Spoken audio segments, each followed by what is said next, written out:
with another Prime Minister, the cold and Calvinistic Morarji Desai, who took over briefly from Indira Gandhi in 1977. In one of his first acts as Prime Minister, Morarji Desai deposed Jay as chairman of Air India.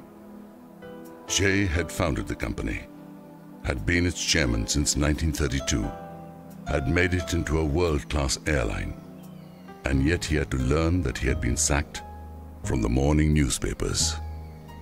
The world reacted to the news with disbelief. To his employees, it was a personal loss. For Jay, the experience was traumatic. He is known to have wept with dismay.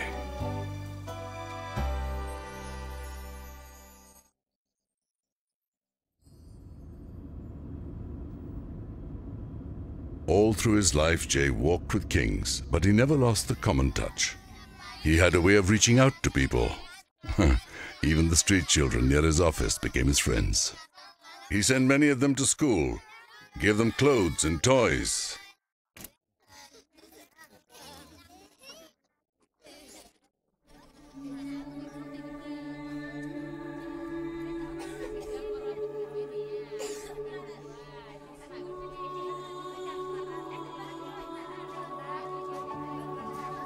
For Jay, human dignity was paramount, and the poverty that degraded it had to be fought.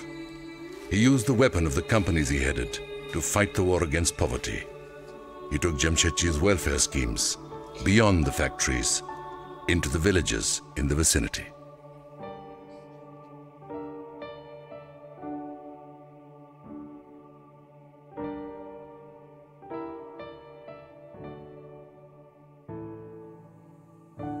During Jay's 52 years as chairman, Tata's expanded unbelievably. They entered areas as diverse as trucks and locomotives, chemicals and tea production, hotels and software development. But the growth was never at the cost of the core values first established by Jamsetji. As Jay put it, if our philosophy was like that of some other companies, which do not stop at any means to attain their ends, we would have been twice as big as we are today. But he added, we would not want it any other way. Under Jay, 80% of the profits of the parent company, Tata Sons, went to the Tata charitable trusts. These trusts in turn started vital institutions, the first of their kind in many different fields, enriching minds, adding to the quality of life.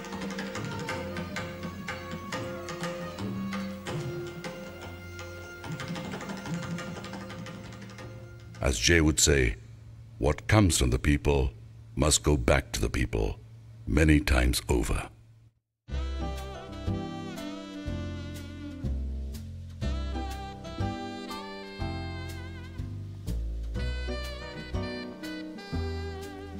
On the 15th of October 1982, Jay climbed into the cockpit of a Leopard moth in Karachi. He was 78 years old, and 3 weeks earlier, he'd suffered a heart attack.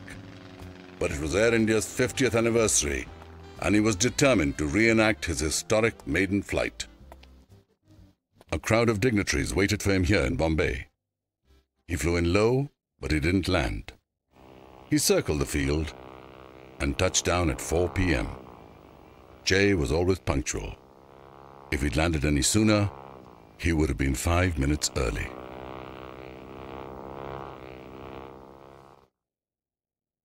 Six years later, in 1988, he was honored with the Daniel Guggenheim Medal for Distinguished Services to Aviation. An earlier recipient had been Charles Lindbergh, the hero of Jay's youth.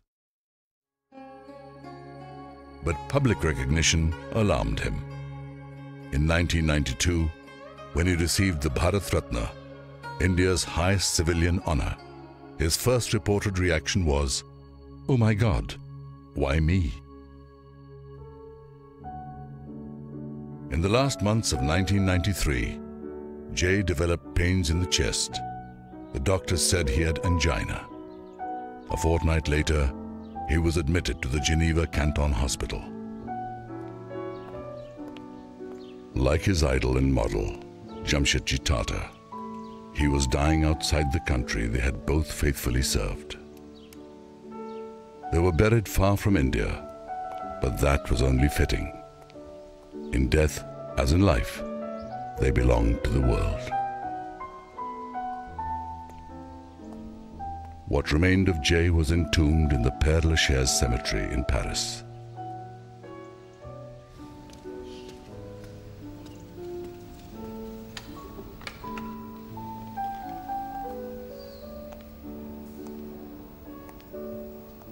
The chapel was redolent with bouquets of seasonal flowers, massed in tribute.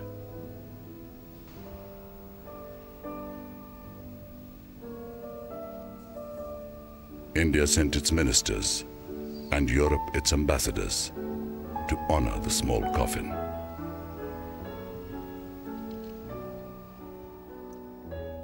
The damp, chilly air was alive with the names of the illustrious dead who kept him company all around.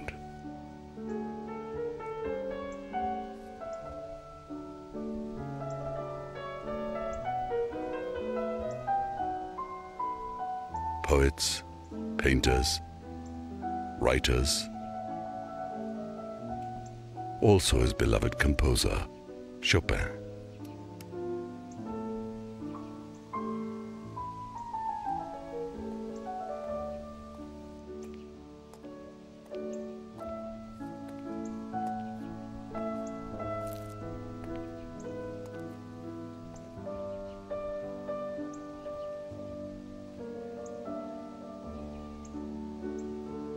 Not long before he died in hospital, between spells of drowsiness, Jay, an adventurer to the end, whispered to a relative, "I am about to discover a new world." Then he turned over and went back to sleep.